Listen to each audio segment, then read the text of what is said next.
story, and the title of the short story is Rebati. Rebati, it is a short story written by Fakir Mohan Senapati, and it was published in 1898. It is considered first ever short story published in Oriya language. Now let's try to know about the author Fakir Mohan Senapati. Fakir Mohan Senapati, he was born on 13th January 1843 and died on 14th June 1918. And he is often referred to as Utkala Vyasa Kavi, Orissa's Vyasa, and he was an Indian writer, poet, philosopher, and social reformer. He had played a leading role in establishing the distinct identity of Oriya literature and a language mainly spoken in the Indian state of Orissa. Besides, Senapati is also regarded as the father of Oriya nationalism and modern Oriya literature. Rebati is the story of a young girl whose desire for education in the backdrop of a conservative Oriya society in a backward village, which is hit by cholera epidemic. Moreover, the story Rebati, this is itself also opens a third dimension when it deals with a very well-bonded relation between Rebati and a school teacher.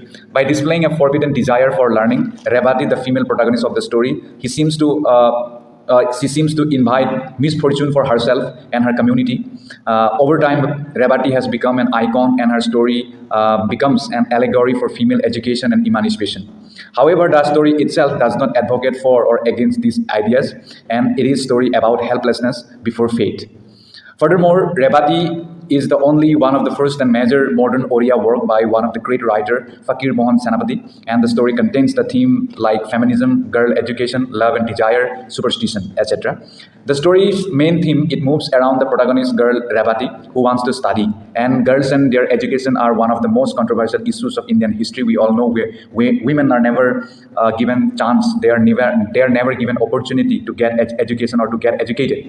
And it had been 69 years of our independence, and we are living in the 21st century where we are talking about the smart cities and bullet trains, but still many villages, many localities have not seen education or educational facilities, and women are the deprived one in most of the cases.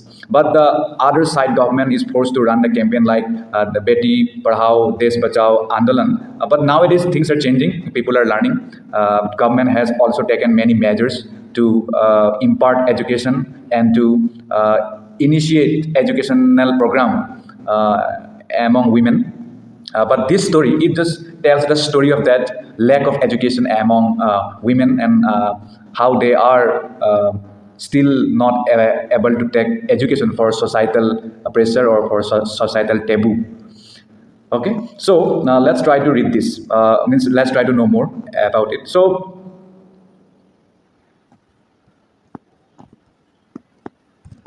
okay, wait.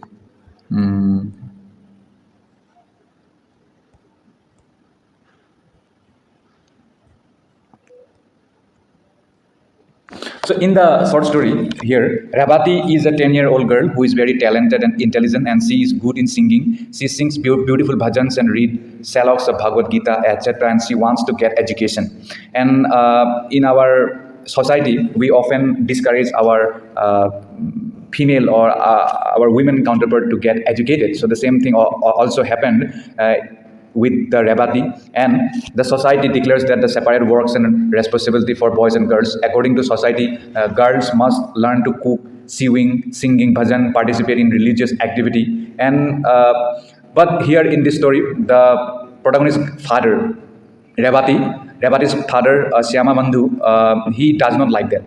His character contains the elements of modernism, and his attitude in nature is different to his society. And he believes that girls have also right to education, so he is in favor of his daughter's study and decide to send her to village girls' school. But on the next side, the grandmother and other people of the neighbors were not agree on the Rebati's father's decision.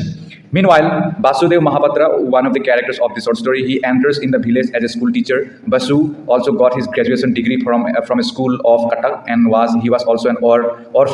So Syamabandhu's wife treated him as his own child, and in response to that, he also respects and cares the family and family members. He also visits the house daily to teach Rebati. The grandmother did not like whatever was going in the house, but Basu never cares about her. Later, a silent love started to develop between Rebati and Basu, but they never shared their emotion with each other. The peoples of neighbors, they started talking about the relation of Rebati and Basu. Then, with the passage of time, tragedy takes place in the story when village affected by the cholera epidemic. Then Syamabandhu and his wife died one by one because of the effect of this disease. Syamabandhu was the only person of the family who has all the responsibility, so now the family had been the orphan. Then the Jamindar, they also overthrew the facilities given to the family or to Rebati's family, and anyone from the village was also not ready to help the family because they believe that if they will help them, then they will not be grateful, and so then they will also be affected by cholera. And the last hope of the family was the Basu, and he helped the family on every step. Then the person who suffered most was Rebati, because Rebati has lost his father and mother, and she had also lost many things which she would never get back in her life. At the time,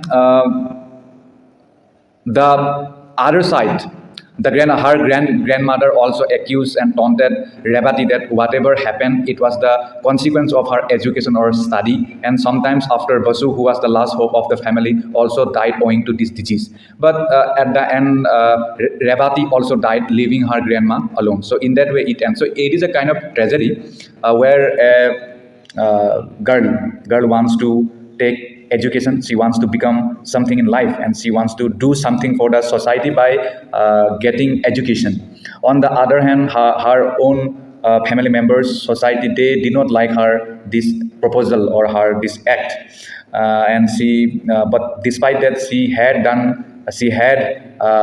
attempted to take education, but her luck was not good. That's why an epidemic occurred, and her all family members, especially one who had supported her in education, in the matter of education, all were gone, all were deceased, and she was helpless, and later she too died. Means here through this short story, the writer might have tried to depict that sometimes we are helpless. Sometimes we are impotent before our luck, before our fate, before our circumstance. So that thing the writer might have tried to show. That's it. Please read the whole text, please.